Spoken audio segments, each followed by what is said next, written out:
Sopo to kok? Yo Kakang Mas Abimanyu. Ditepungake wae aku Bambang Adiwarna. Nggih, menika tasih sederek Pak Duka. Niki sederek. Pun boten sanake. Pun nonton ketemu sedereke. Jenengan boten kiambak.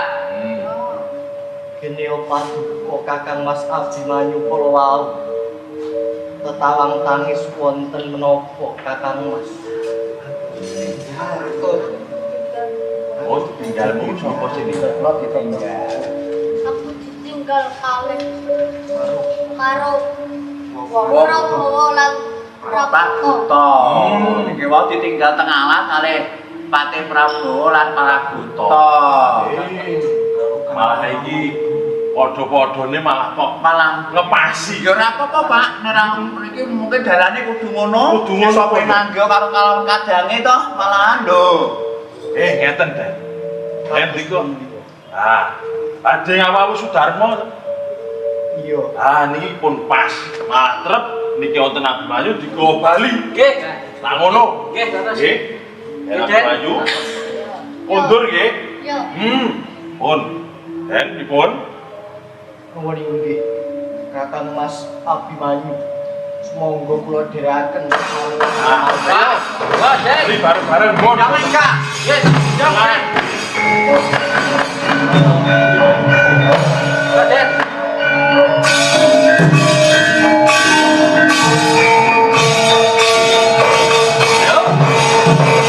Aku yang pengen kulit rumput.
Leren. Tenapa, Den? Kuwi manuk karo prae semang sing tak goleki. Wah, dulu nek. Pundi, Den? Oh, sing nggon kae. Oh, ten ngidul nika. Ngerti aku saiki. Nggih, Den. Atas-atas, Den. Kakang Mas. Didawat-dawati. Truk. Dawat-dawati. Ya tak. Den. Sanu manuke nggih. Dawat-dawati kok. Den. Mang tekel. Rada dhuwur meneh. Gamle, Den, gamle. Mamiga. Kok karo mambure kan? Selini kok. Jujung kok. Jujung. Ikut kok. Oh kesel to. Lah manuke mabur kok. Lapor mabur. Nggih pun digoleki mawon. Ayo, goleki rono. Arep bali ayo. Go. Monggo tenan di rono. Oke, kok tak tangke.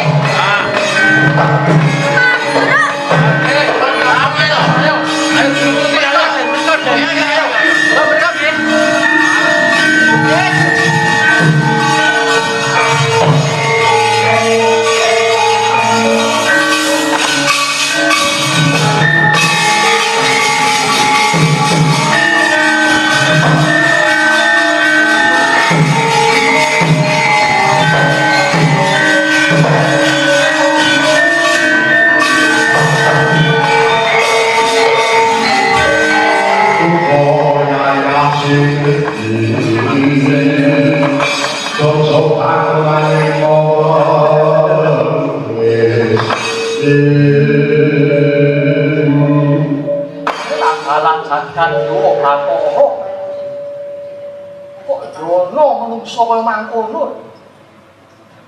Ana wong tapa brata malah dienggo ancik-ancik. Kae barang sing tuwa ora paring urip tata krama. Oh. Jagat. Yo. Yen kowe kabeh iso nampani pusakaku, sawe taun aku meguru karo kowe.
Abimanyu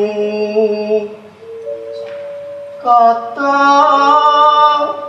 mami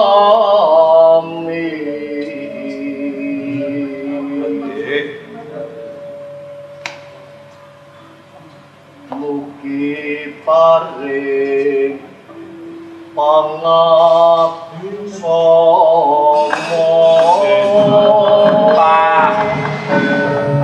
Jadi lelakon apa to Pak? Pak. Ya, yo ora putih. Lakon iki mau piye? Lah kok mboten ngerti lho Pak. Kok yo mentolomen. Oh, apa yo? Pak Destun temen Kakang Mas Abimanyu Iku piye? Patu pemerintah Tasik Timur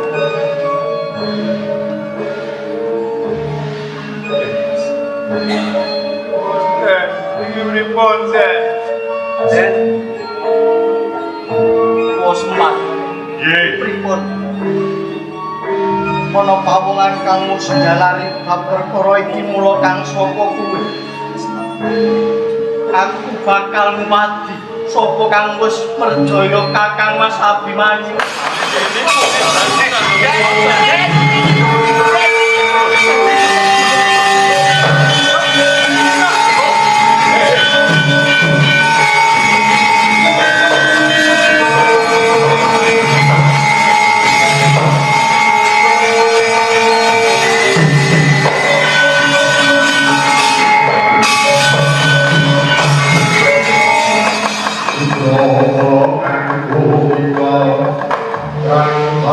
Sayang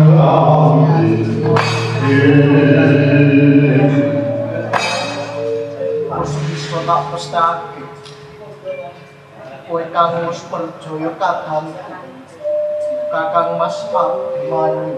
Yo tak dadaki aku sing merjaya kabeh. Banjur ngaku. Sopo jeneng lan sopo ngendi kowe? Pertiang ngono aku. Kowe iki sapa? Ya aku Bambang Adiwarna. Enggak. Menungso kan? Biasa bae. Yo kae kabeh abdi. Oh, abdi kamu senderekke aku mulo kang saka kuwi. Melinti ngono ya. Lah iya to. Lajeng takon piye? Sampean sing merjaya niki. Yo aku, kowe sapa? Kowe sapa? Aku Semar. Oh, Semar. Sapa emo? Pertianggono. Pertianggono. Yo. Kowe bisa merjaya darahku cilik iki sabab apa? Kowe ngerti ora? Yen aku mau semedi topo broto ning papan kono. Ora nak sapa-sapa ngerti ora. Enekmu wit. Lah, aku nang ngarepe wit yo. Wah, saksine lho CCTV. CCTV ngendi? Ning nggo CCTV Iki nang alas yo. saiki wis di-upgrade kuwi gak gaso. Iki mau radenku wis menek wit. Menek kowe ngopo? Iki mau ancik-ancik aku.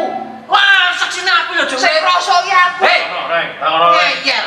Kok jenengan iso ngendika yen jenengan teng mriko? Hah? Lho pancen noto aku nang kono. Kasunyatane mboten enten sing Ora ana. kajabi. Namung wit-witan. Nah, Aku mau nang kono yo. oh karo watu mau eneke. Kok kono ngeyel. Aku ngono mau nganggo cara panglimunan. Lah, Nah, sapa sing ngakon ning kono wong ngerti mepet nek mbok pindah. Lah pindah piye wong topo broto pindah lho.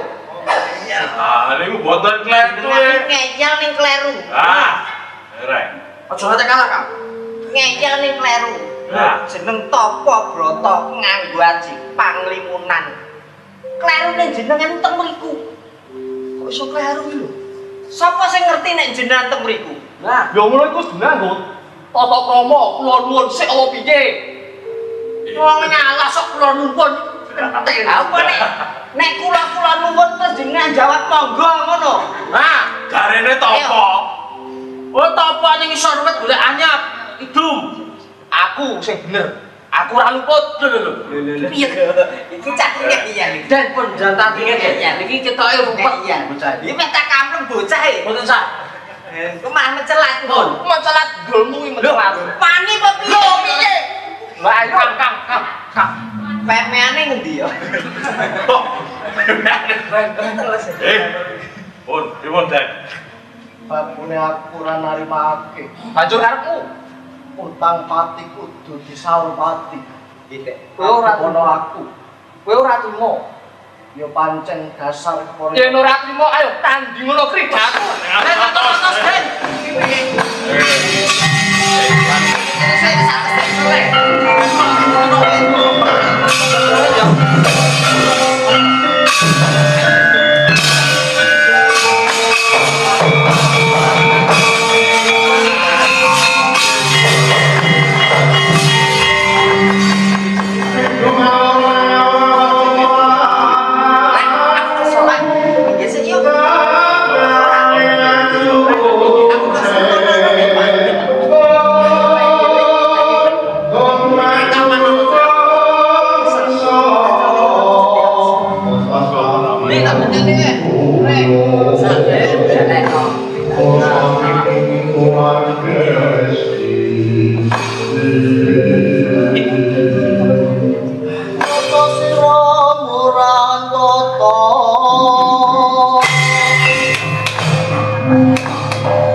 Nadyan katango dewa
penak mboten, Pak. Lagi piye? Pak iki piye, Pak? Wah, iki Pak iki lelakon apa meneh iki, Pak? apel sabaene. Putra-putrane wae padha mati. Raden Janaka iki nyandi to, iya. Ora ana rasa pangrasane iki piye wae. Ya ora apa-apa ya. Ah, jenenge wong tuwa iso bisa dindelke, Reng. Hei, Pak, Kari bapak lho ki. Ini Mriki Petro. tenan cake, Pak. Petro karo Bagong Nggih. Joko napa ngene. Sini. Nggih. Reng, Aku nandingi kae. wani po? Ya, Iki loro wis mati. Apa telu? aja. Lah iya mlane kuwi. Mengko sing nandingi akune. Ana ninge. Kamu bocah kamu sekti. Sekti ya, Pak. Yen sekti aku ngerti carane piye bisa nandingi. Oh, ngono. Mengko yen aku enek apa-apa ning awakku, tatu apa piye, aja lali. Apa? Nganggo lempung putih. Lempung putih ya. Menehno ning awakmu iki mung sing kena tatune. Oh, ngono. Ditutup, ditambal. Oh, nek bapak tatu kok empreng-empreng ditambal neh. Ah, kuwi mau. Kula saiki ora sandatake suwen, tak oyake. Ayo. Itu bisa ya, Mas. Pak, ada siapa ya? Ada.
sajak kemlinting.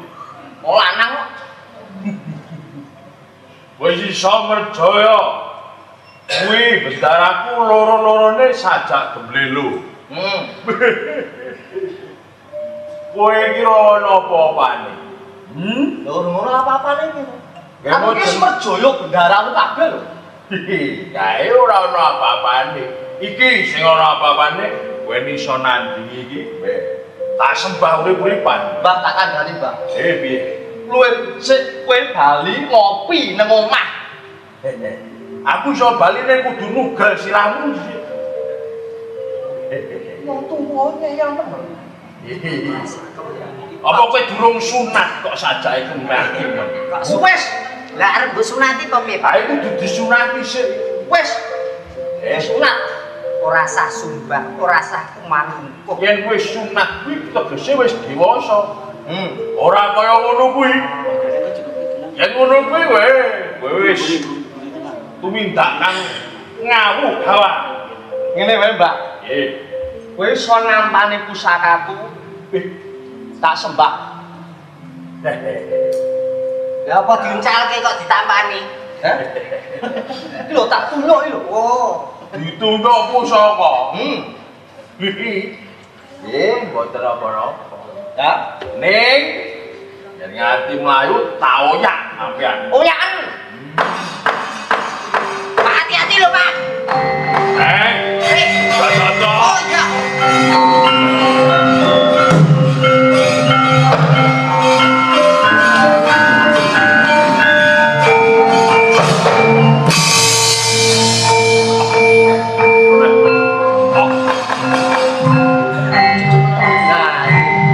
Mati iki. Dek. Ora tiba sik to, Pak? Mbah, Gak tiba ora. Pak, Ora ora. jare. Aduh, aduh. Kira kuwi lho. Anut pangandikane Bapak. Tak tambah. Aduh. Sing abani.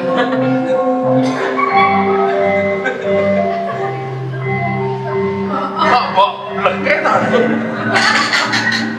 Guys, Mari. ayo. Mancu blesi boten apa-apa.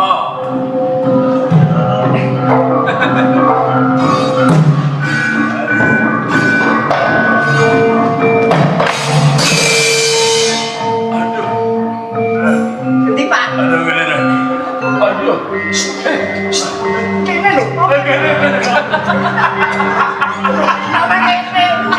Ora tiba. Tiba sih anu. Oh, tiba sih. Aduh, salah. Lah munggu aku.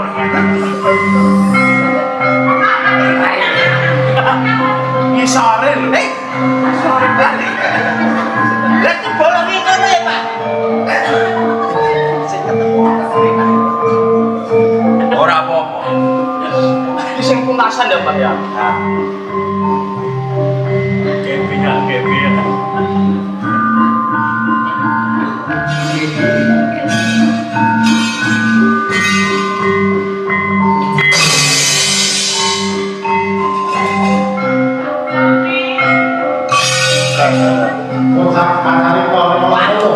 tabak ya, Pak.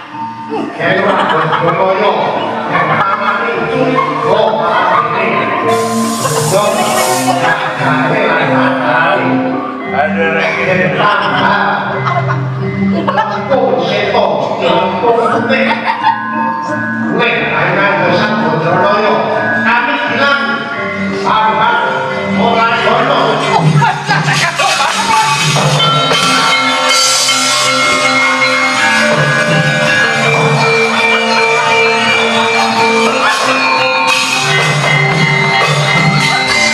Ora tunggu sing kemlindi. Mung karo wong tuwek. Mambu lemah. Orang apa? Sopo tuh semar sopo. Mau wani muni ae bisa sebes-sebes. Ane bocahe mlayu, Pak. Alah wis ben.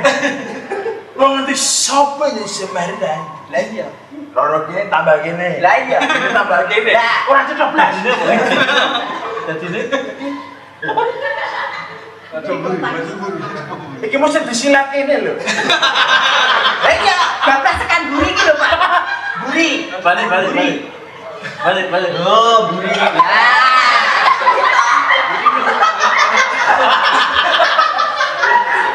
Matanya gitu.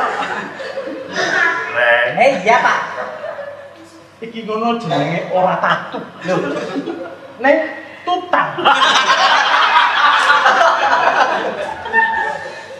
Lah, Pak. Iki mau dibesar kene. Ngendi? Apa sing mancur kene tekan kene. Lah iya, iki mau ngene lho, Pak. Sret ngono kuwi. Bablas yen ra kena meneh. Nah, tak lambani sisan. Ning ketoke kurang penak. Disuruh tapi langsung. Dinotok manis. Iya. Lah emang kane ndi? Lah mlayu. Nyemplung cah. Nyemplung nang nggon ngendi? Sumur. Samudra kae lho, Pak. Samudra. Samudra, iya. Nggih, tapi. Lho. Mambu, Pak. Iki gowo. Iya, Kowe bali? Iya. Rumah Sunarpo, aku sing bali kan. Ya. Pak.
Timbalane iki ngadhaukan jorong gawe kaget rasane menro awit anggonira kepoyan amu tansah upati kegulang ilmu kanthi kang sukawur apa jeneng sira apa brata ananging tekamu ning papan kene banjur semu wigati apa kula uninji kanjeng para sapa kang dados pangandika padha bibarke mawon kula mentas talak brata ngupadi kawruh nanging kanjeng wonten sak tengahing margi wonten salah sawijining yang sepuh lali yuswa ngoyak-ngoyak kula malah kepara badhe merjaya kula kanjeng Rama. Kula pato jebul sowan ngabiyantara ning ngarsanipun Rama. Nggawa perkara kang kaya mangkon. Mboten mangertosi perkawisipun lho Kanjeng Rama. Kok menawa jeneng sira duwe kalumputan ngono to nggih? Mboten Kanjeng Ibu. Estu mboten. Wong tuwa mboten gadahi kalumputan. Pawongan kuwi mau sapa to jeneng sira mangerteni? Pawongane kula. Lho, lah niku Kanjeng.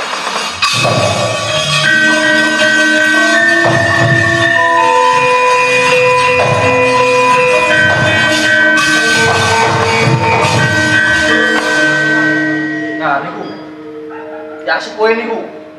Lho, iki sing gawe perkara. Nggih, iku sing badhe merjaya kula jeneng sira mangerteni sapa pon. Sinten niku? Jeneng sira ora mangerteni. Boten mangertosi. Lho, Kakang Semar. Lah ngomong apa? Rasa nganggo kakang-kakang. Sampeyan niku wis nglirwake kewajiban weh. Baik. Malah kalih mungsuh.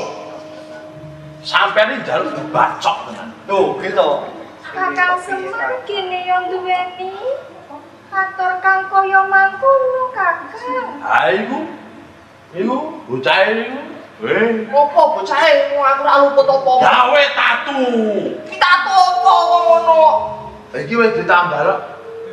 Mau lak urung. Tambal apa ngono. Menika lek Kanjeng Rama. Sampeyan niku pripun? Niki sinten?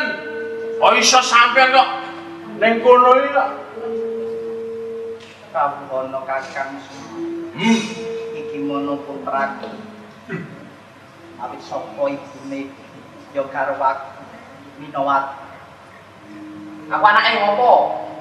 Anak sampeyan, Den. Ya kaya mangkono Kakang Semar. Anak sampeyan niku wah wis patute dipateni meneh. Lho, nggih ngoten niku lho. Kepiye Kakang Semar? Sampeyan kudu ngerteni. Sampeyan niku pripun to? Kedadian nika ten darat nika. Niku weh. Wong tuwa kok ora krasa. Wong tuwa kok ora duwe pangrasa iki piye? Apa donane wis kualik-walik apa piye? Apa kudu anake sing krasa dhisik? Ayo, sampeyan kudu ngerteni. Niki anak sampeyan kurang ajar. Sampun kurang ajar. Kakang Semar. Kula niki nembe mawon ndereke Bathara kula Bambang Adiwarna saking Ukir Cendani. Ibune Dewi Cendani Cendana Sari. Niku dipercaya. Nika. Anak-anake paten-patenan, pake paten iki wae. Aja kok ngono. Ben. Asma. Aku durung tungkap perkarane. Kula tak takoni dhisik. Takoni. Biar putraku wong bagus. Timbalan iki ngado Kanjeng Rama. Apa kang sira andharake? Kalamun sira iku amung kang suka weruh tapa brata anake. Gelar kasunyatane apa kang dadi ature Kakang Semar kaya mangkono. Apa ya kaya mangkono. Kula Jokoro kowe. Emang duh. Aduh be. Ngeten Kanjeng Rama. Ing sekawit kula niku talak brata. Alah, Nggih to? Alah sok. Lah wonten Ses. kula dipun anak-anak. Banjur nggih kok mboten trima lho. Lho, Bocahe kuwi sapa?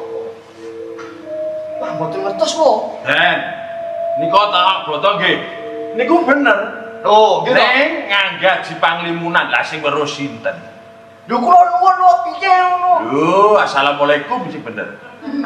Ananging kula aja pati-pati jeneng sira nganti merjaya marang pawongan liya. Kuwi ateges jeneng sira iku luput. Rungokno. Ibu ora nate paring piwulan. Eh, Gawe sengsarane riyen apa maneh nganti percaya wong.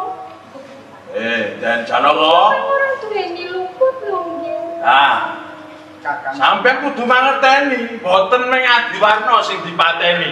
panjenengan sapa Kakang Semar? Anak sampeyan Raden Abimanyu nggih mati.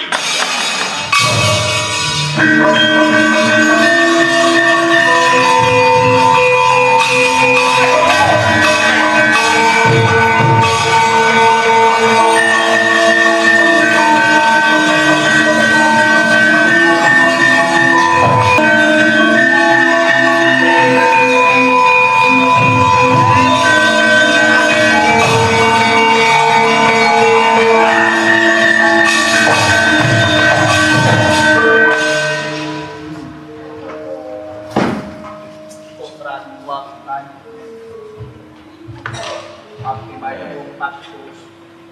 Jagat dewa padu. Layak to layak. Anggoning sun tumuju ana ing Praja Ngamarta, ora ana panengahing Pandhawa. Malah kepara aku tumuju ana ing Madukara, sesuwungan tanpa pawongan. Kasatriyaning Madukara apa maneh bojone Rara Ireng. Malah pinanggi ana papan kene, Kyai Janaka. Kula wonten timbalan kawujeng Koko Prabu. Jebul bisa pinanggi prawan jeneng sira mapan ana ing papan kene, dolan ngendi wae cukup. Nyandong ingkang kathah jeneng Koko Prabu. Sak kula menika kula mapan wonten ing dasaring samudra Koko Prabu. Ana ing dasaring samudra nganti 6 candra suwene. Niki jeneng Koko Prabu. Iya, Kakang Badrana ya. Nggih. Iki kok ana bocah gumulundung cacahe loro iki sapa?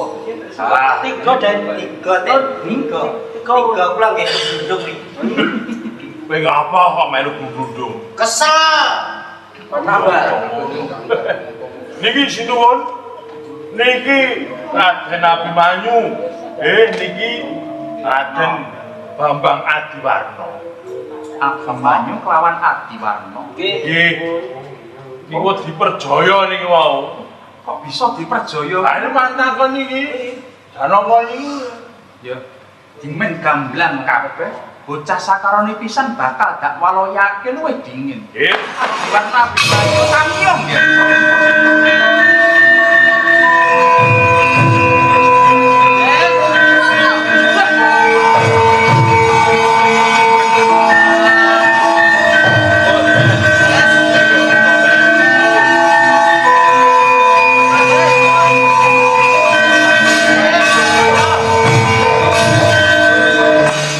Keluarga Cemara berkumpul kembali. Putulan bapae. Putulan ramane. Rada nyaket. Lawan pun romo. Kula pandiman. Alhamdulillah. Lan jeneng sira Adiwarna.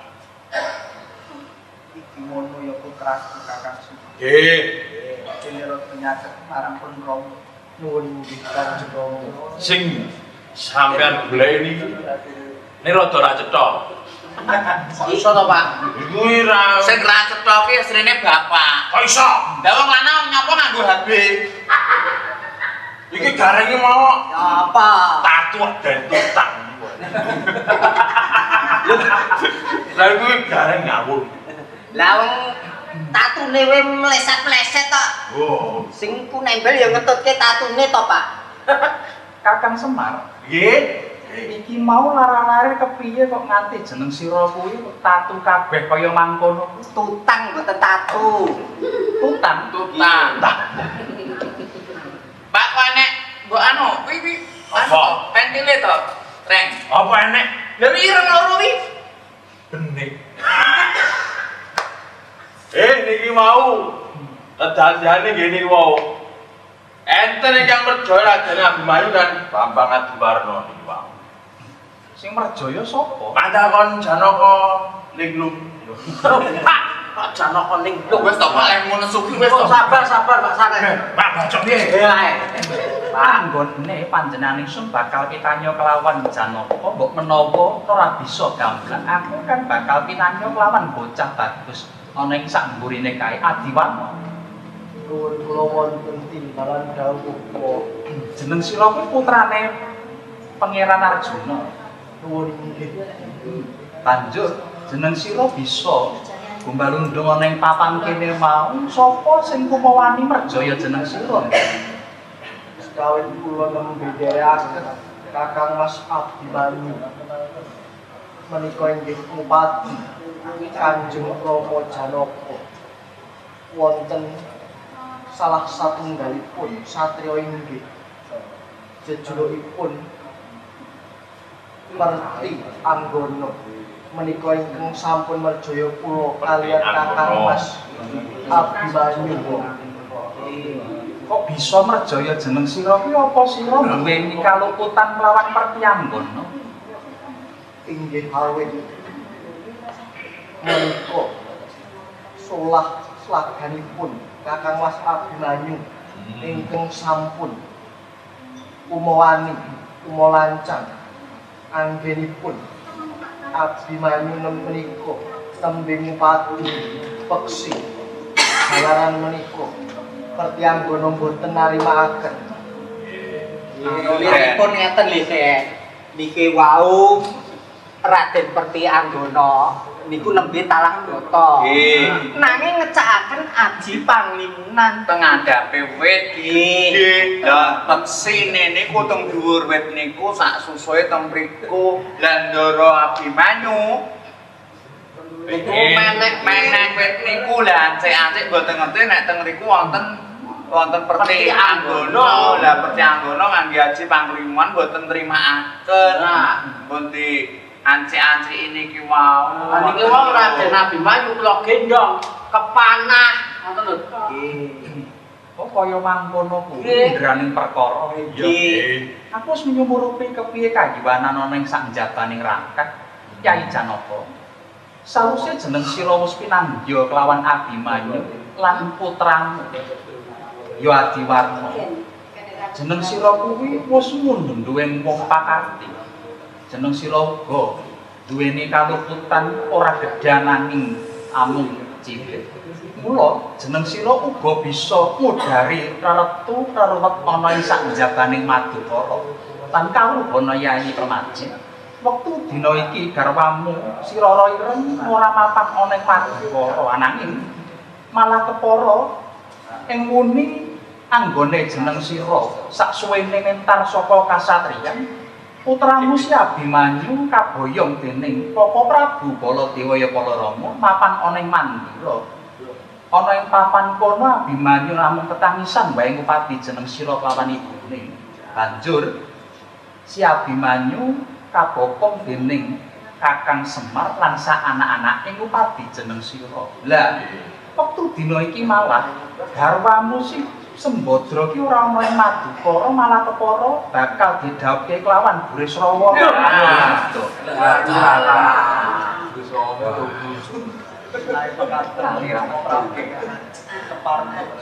Kula panjenengan putra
Ibune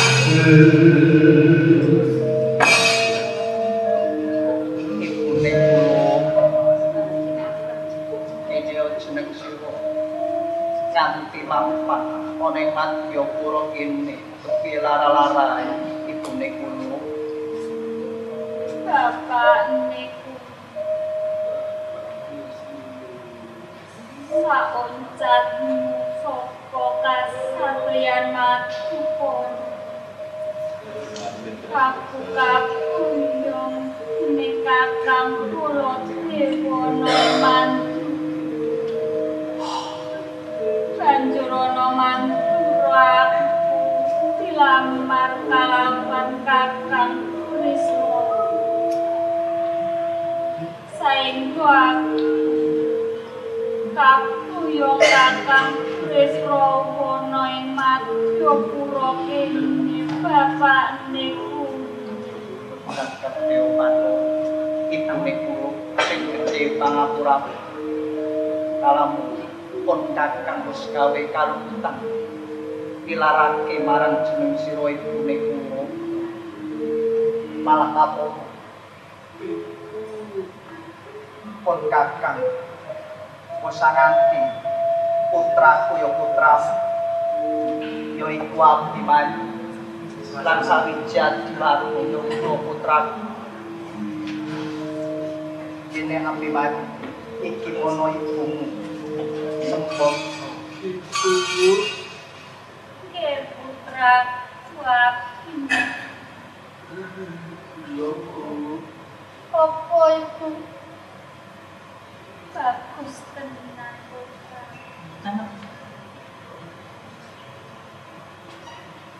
syukur kula kandha ibu sing gak ibune kula lamun kok kon kakang mrepeki marang jeneng sira asamba yang jeneng sira tumuju ing Madyapura morake kal baliyone marang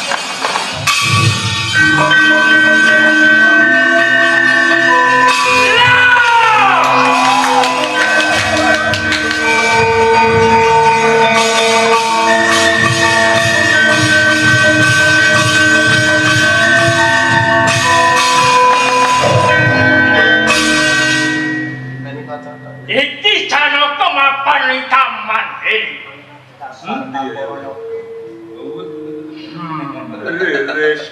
Duwe setya apa kowe Janaka? Jaluk baline garwaku ya Dewi Sembadra kang wis seneng sira putra pariksa Penak temen menjaluk bali marang garwamu. iki mono garwaku Aku wis ngerteni. iki oleh wis mangerteni jeneng sira kabeh Apa kowe ora mesake marang garwamu Sembadra? Saben-saben mbok tinggal ngulurkan saka kuwi Janaka katimbang garwamu lara ati mbok tinggal luwih becik dadi garwaku tak kaya ana ing kene kakang wis ro yo iki kowe mono dudu perkara malah apa jeneng sira wis pemolancang rusak pagrayu yen to Sembadra mono sik garwas kawula satya panengahing Pandhawa ateges jeneng sira iku kalune dusta garwane wong liya ora ikem sing bagus Sembadra bakal ndak ulake marang jeneng sira kowe bali wae malah koso wali jeneng sira iku kudune bisa nyawang iki garwane wong liya wis ngerti kawenangan lamun garwaku bakal tak boyong bali ana ing kasatriyan Madyapura luwih becik sumingkira kakang Burisrawa wis nantang perkara karo Burisrawa kelakon yeteng musakamu Janaka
lho. Penting balane kenyan apa Prabu. Kowe mau perang mbek sapa?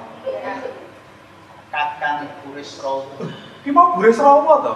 nuningkit grasa. Tak kira barongsai lho kowe mau.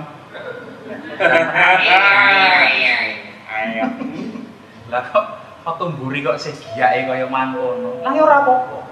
Ya kaya mangkono kuwi watek-wateke Burisrawa yen to bisa kepinangga kelawan si Bratajaya ya Sembadra nanging ngono ya ngono nanging aja kaya mangkono ya. Jeneng sira kuwi anggone Mendra saka kasatriyan ora kepara.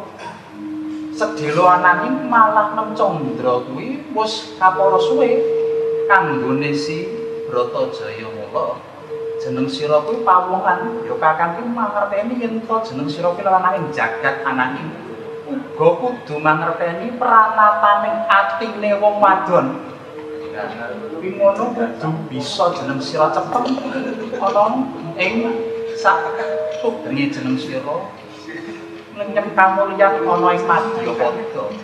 Mula kahanan iki wis rampung dak jaluk jeneng sira sakloron bisa antut runtut meneh mapan ana ing Madukara. Ayo bebarengan tumuju dak kanthi ana ing Madukara.